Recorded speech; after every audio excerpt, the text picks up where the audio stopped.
আজ আমি পড়তে চলেছি ক্লাস 6-এর শঙ্কর সেনাপতি গল্পটি সাহিত্যমেলা বই থেকে, পেজ নম্বর 5। শঙ্কর সেনাপতি শ্যামল গঙ্গোপাধ্যায়। এখানে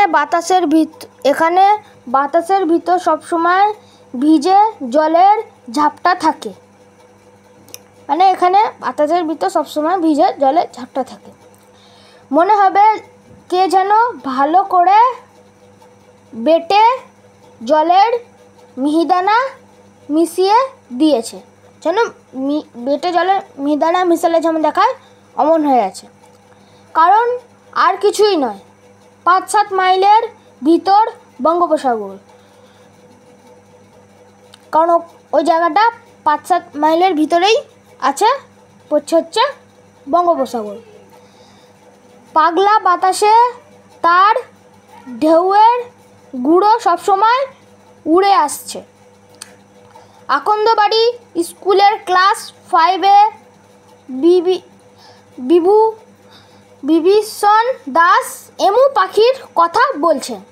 মানে আকন্দবাড়ি একটা স্কুলের নাম। ওখানে ক্লাস 5-এর ক্লাস চলছেন। মাস্টারটির নাম হলো বিভীষণ দাস। সেই বিভীষণ দাস মাস্টারটি এমু পাখির কথা বলছেন। প্রকৃতি বিজ্ঞানের ক্লাস নিচ্ছেন তখন। বইতে পাখির ছবি, কাছাকাছি ভেটুরিয়া, সাইবাড়ি, গোলপুকুর আর আকন্দবাড়ি জোনা 30 ছেলেমেয়ে বসে। মানে সেই স্কুলটার কাছাকাছি ভেটুরিয়া, সাইবাড়ি, গোলপুকুর আর আকন্দবাড়ি এইসব এলাকা থেকেই জোনা 30 মানে ওই 25-30 জন স্টুডেন্ট ছেলেমেয়ে বসে। স্কুল বাড়ির ছাদে টালি, মাটির দেওয়াল, মাটির মেঝে, কাঠের বেঞ্চ, জানালা, কোনো শিক নেই।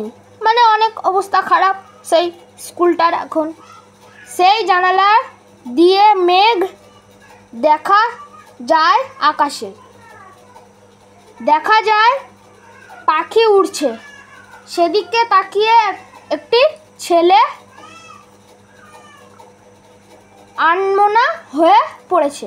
মানে জানালা দিয়ে দেখা যায় পাখি উড়ছে, সেদিকে তাকিয়ে একটা ছেলে বসে আছে, আনমনা হয়ে বসে আছে।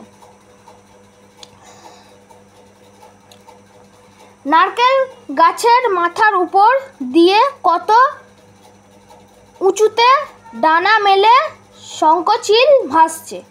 মানে ওই শঙ্খচিল ভাসছে একটি, সেটাই দেখছে ছেলেটি। একদিন রাতে স্বপ্নের ভিতর সেও অমন করে পড়ে। মানে যেই ছেলেটির কথা এখন বলা হয়েছে, সেই ছেলেটি রাতের মধ্যে স্বপ্নের মধ্যে অমনভাবে ভেসে বেড়ায় শঙ্খচিলের মতো। গোলপুকুরে গাব গাছের উঁচু ডালে থেকে ঝাঁপ দিচ্ছে বড় দিঘিতে। সেই ছেলেটি স্বপ্ন দেখে গোলপুকুরের গাব গাছের উঁচু ডাল থেকে সে ঝাঁপ দিচ্ছে। সিধে জলে না পড়ে সে পাখির মতো ভাসছে। মানে সে যদি ডাল থেকে ঝাঁপ মারে নিচে নদী, সে নদীতে না পড়ে পাখিদের মতো উড়ে যাচ্ছে। ডানার বদলে 2 হাতে বাতাস কেটে, বাতাস যেন জল। মানে সে ডানার বদলে 2 হাতেই সে বাতাস কাটছে, বাতাস যেন জল।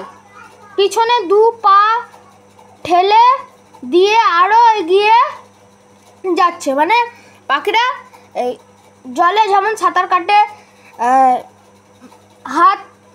হাত যেন জলের মতো আগায় এবং পাটা ঝাপটা খাটায়, ওরকমই এই ছেলেটি করছে। আরো উঁচুতে সেই ছেলেটি উঠছে। অনেকটা ওই শঙ্কর চিলেদের মতোই, শঙ্কর চিলদেরই মতো, কিন্তু তার থেকে একটু বড়।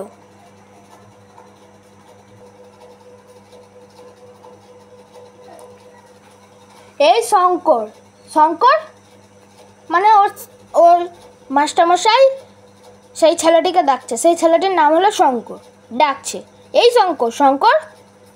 চমকে উঠলো ছেলেটি, মানে শঙ্কর চমকে উঠল।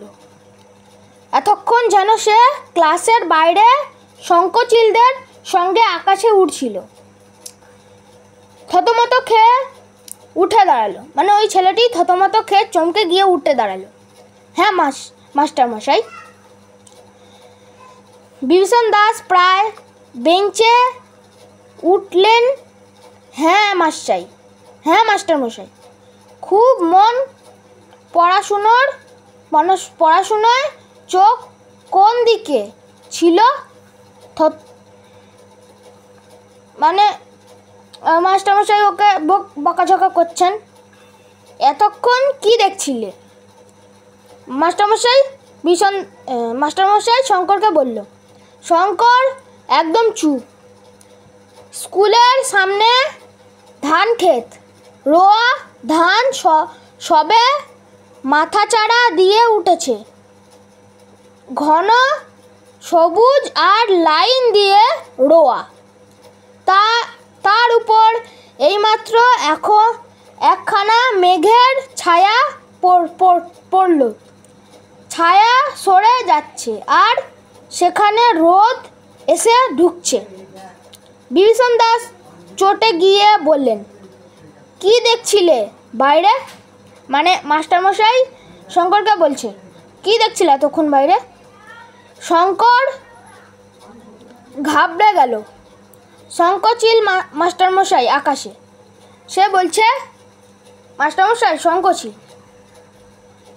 মাস্টারমশাই বলছে, ও শঙ্করচিল, আমি কি পড়াচ্ছিলাম বলো তো?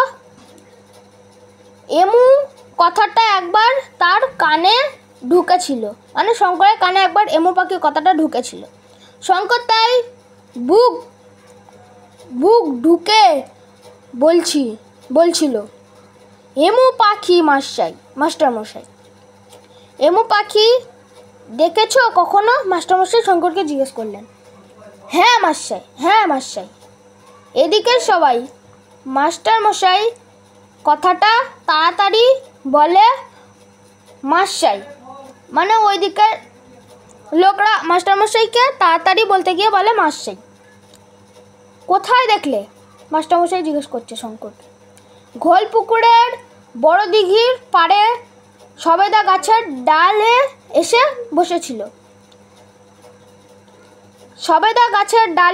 বসেছিল। কেমন দেখতে সে এমু পাখি? মাস্টাই শঙ্করকে জিজ্ঞেস করল। শঙ্কর বুঝল কোথাও একটা বড় ভুল হয়ে যাচ্ছে, তাই মাস্টাইয়ের কথার ঠাট্টার সুর তবু তার যেমন মনে পড়ল তেমনি সে বলল, খুব গাঢ় ছাই রং মাস্টাই, বাজ পাখির চেয়েও বড়, চওড়া বুক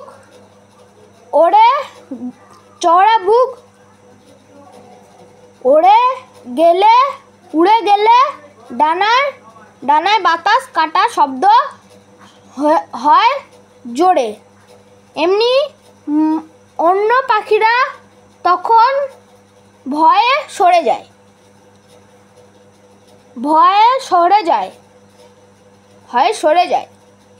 মাস্টার তাকে বলি, এটা কি 55 ওপেরা পেয়েছো? স্যার বললেন। শঙ্করকে মাস্টার বললেন, এটা কি 55 ওপেরা পেয়েছো? বানিয়ে যে পার্ট বলে যাচ্ছ খুব। সারা ক্লাস হাসিতে ফেটে পড়ল। বিভীষণ দাস কড়া মাস্টারমশাই গভীর গলায় বললেন, এমু পাখির বাসস্থান আন্দিজ পর্বতমালায়। মাস্টার শঙ্করকে বলল, এমু পাখির বাসস্থান আন্দিজ পর্বতমালায়। 3 বছরে একবার মোটে 2টো করে বড় বড় ডিম পাড়ে। মানে এমু পাখি 3 বছর পর পর 2টো করে মোটে 2টো করে বড় বড় ডিম পাড়ে। সে কোন দুঃখে অত দূর থেকে ঘোলপুকুরের বড় দিঘির পাড়ে সবেদা গাছের ডালে এসে বসবে। আর এমু হলো গিয়ে দৌড়বাজ পাখি, খুব দৌড়ায়, উড়তেই পারে না। ঘোলপুকুরে তুমি এমু পেলে কোত্থেকে বলো? বলতেই হবে। মাস্টার তাকে বলল, বলতেই হবে তোমাকে এই কথাটা। শঙ্কর মুচড়ে পড়ল, মানে শঙ্কর একটু লজ্জা পেল, একটু মুচড়ে পড়ল। কিন্তু তার মনে হচ্ছে সে দেখেছে ক্লাস শুদ্ধ সবাই ফিক ফিক করে হাসছে। মানে শঙ্করের ক্লাসে তার সহপাঠীগুলো সবাই ফিক ফিক করে মুচকে মুচকে হাসছে। কোথায় দেখেছে? দেখে থাকতে পারে, তবে কি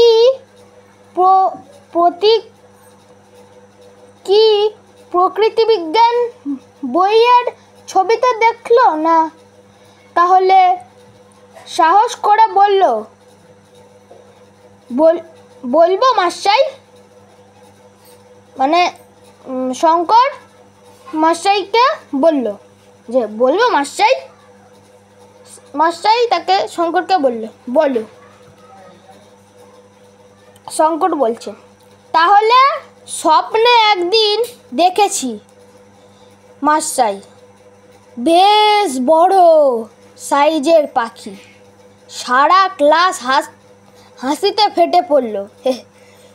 হাসি থামাতে বিভীষণ দাস বললেন, স্বপ্নে দেখেছো? হ্যাঁ মাস্টার, নইলে আর কোথায় দেখব? আপনি তো বলেন এমু পাখি থাকে আন্দিজ পর্বতমালায়। সে পাহাড় কোথায় আমি জানি না। স্বপ্নে আরও অনেক রকমের পাখি আসে মাস্টার। চুপ চুপ বলে ধমকে উঠলেন বিভীষণ দাস। তোমার বাবার নাম কি? আগে অভিমন্যু সেনাপতি। এটা কিন্তু পরীক্ষায় অনেক আসে যে শঙ্করের বাবার নাম কি, এটা অনেক পরীক্ষায় আসে। এটার উত্তর হলো অভিমন্যু সেনাপতি।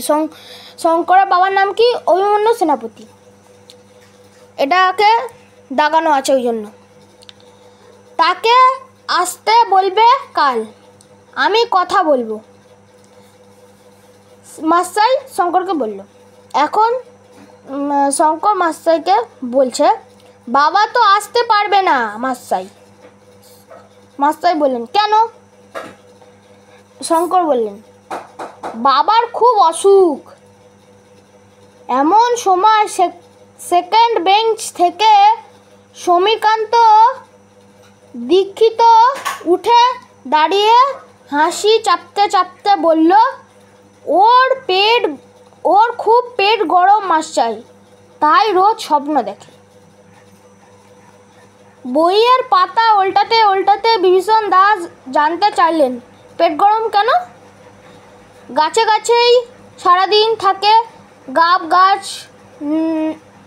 গাছ নোনা, গাব জাম নোনা ডাব খেয়ে বেড়ায়, পেট গরম হবে না তো কি?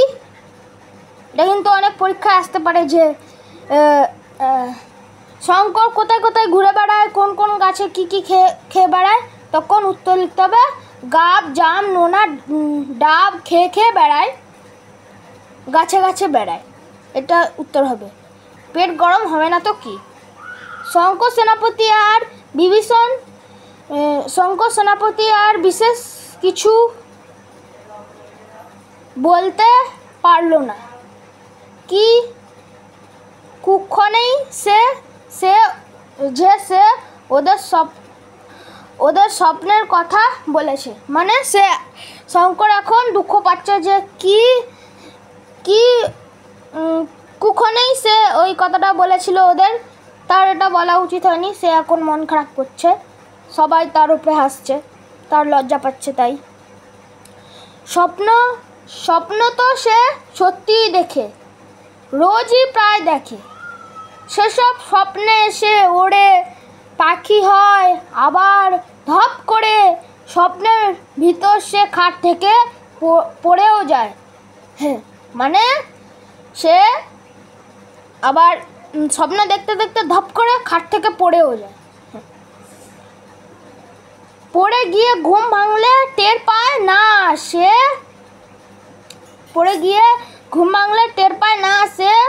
পড়েনি।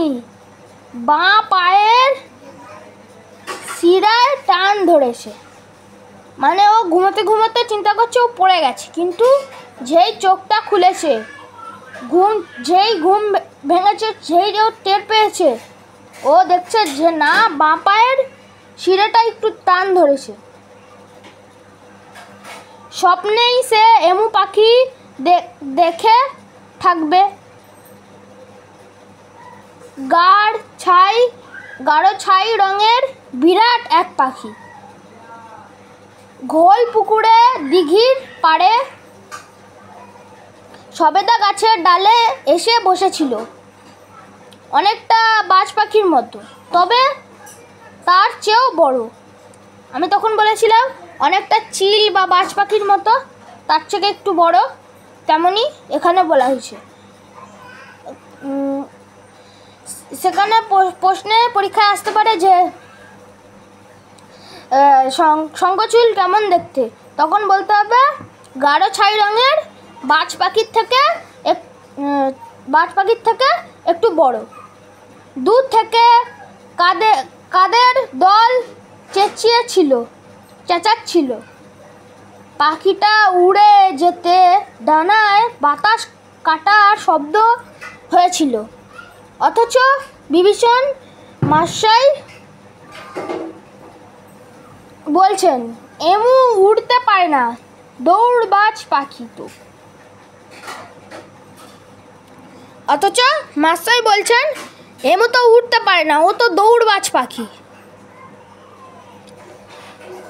জেগে থাকতে দেখা আর স্বপ্নে দেখা জিনিস আজকাল শঙ্করের গুলিয়ে যাচ্ছে। মানে যখন তোমরা দেখো, স্বপ্ন দেখো, পরে ঘুম ভাঙার পরে মনে হয় এটা হয়তো আমার সাথে অন্য কোনো সময় ঘটেছে, তেমনি শঙ্করেরও গুলিয়ে যায়। স্বপ্নের দেখাকে মনে হয় জেগে থাকতে দেখেছি, জেগে থাকতে দেখা জিনিস মনে হয় স্বপ্নে দেখেছি। ওর মনে হয় ও স্বপ্নে যেটা দেখেছে ও সত্যিই সেটা দেখেছে, আর সত্যি যেটা দেখেছে সেইটাও স্বপ্নে দেখেছে, এমন মনে হয় ওর। তাই তার গুলিয়ে যায়। হঠাৎ বিভীষণ মাস্টার চিৎকার করে বললেন, দাঁড়িয়ে আছো কেন, বসো। মাস্টার শঙ্করকে বলছে দাঁড়িয়ে আছো কেন, বসো। সঙ্গে সঙ্গে শঙ্কর বসে পড়ল। সে তার স্বপ্নের কথা আর কাউকে কখনো বলবে না। সে ভাবছে সে আর তার স্বপ্নের কথা কাউকে বলবে না, কারণ সে আজকে তার স্বপ্নের কথা বলেছে বলে সবাই তাকে অপমান করেছে, হাসাহাসি করেছে। সে ভাবছে সে আর কখনো তার স্বপ্নের কথা বলবে না। সঙ্গে সঙ্গে শঙ্কর বসে পড়ল, মানে সে সঙ্গে সঙ্গে বসে পড়ল।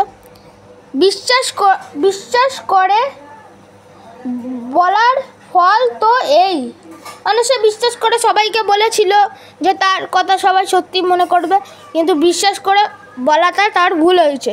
বিশ্বাস করে বলার ফল তো এই, স্বপ্নে সে অনেক কিছু জানতে পেরেছে।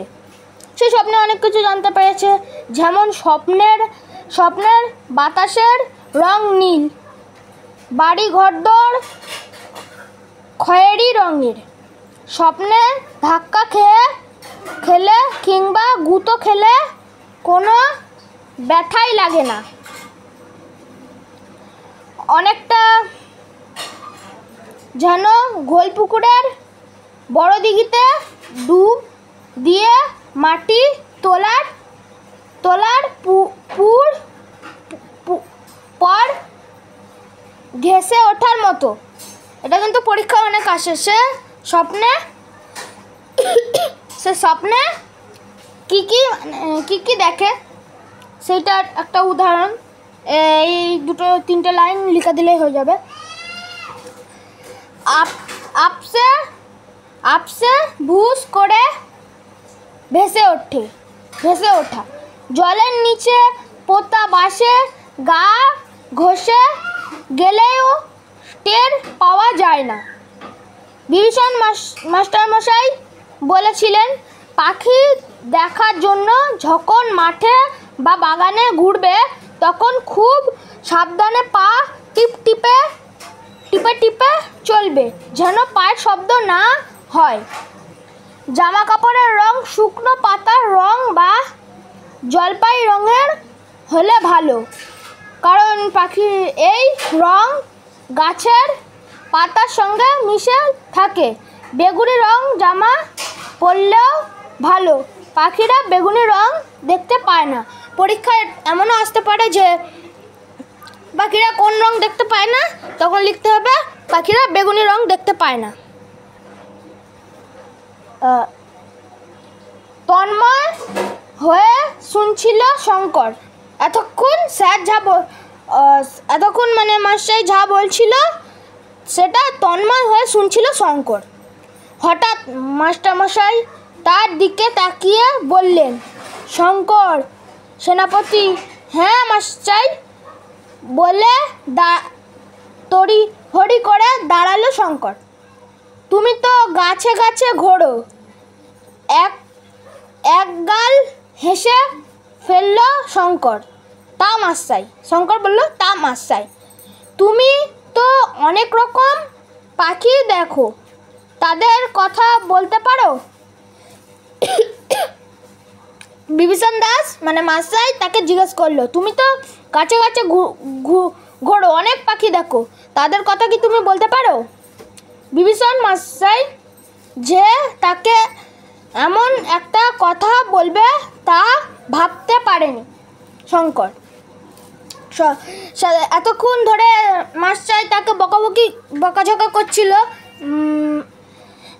শঙ্কর ভাবতেই পারেনি যে তার মাস্টার তাকে এমন কথা বলবে। সে লজ্জার সঙ্গে বলল, মাছরাঙা। মাস্টার বলল, আর? তখন শঙ্কর বলল, হাড়ি চাচা, ডৌখোল, পানকৌড়ি, তিতির মাস্টার। পরীক্ষা আসতে পারে শঙ্কর গাছে গাছে ঘোরার সময় কি কি পাখি দেখতে পায়, তখন লিখতে হবে মাছরাঙা, হাঁড়ি চাচা, ডৌখোল, পানকৌড়ি, তিতির। এইসব নাম দুটো লিখে দিলেই হয়ে যাবে। বা যত পারবে চোখ খোলা রেখে, মাস্টার শঙ্করকে বলছে, বা যত পারবে চোখ খোলা রেখে এই পৃথিবীর পাখি, গাছপালা, মেঘ, আলো সব দেখে নেবে। শঙ্করের বুকটা গর্বে ফুলে উঠল। বিভীষণ মাস্টারমশাই বললেন, এই খোলামেলা পৃথিবী সবচেয়ে বড় বই। প্রশ্নে আসতে পারে সবচেয়ে বড় বই কি, তখন উত্তর লিখতে হবে খোলামেলা পৃথিবী সবচেয়ে বড় বই। এটা অনেক সময় পরীক্ষায় আসে, এটা ভালো করে মুখস্থ করে নেবে।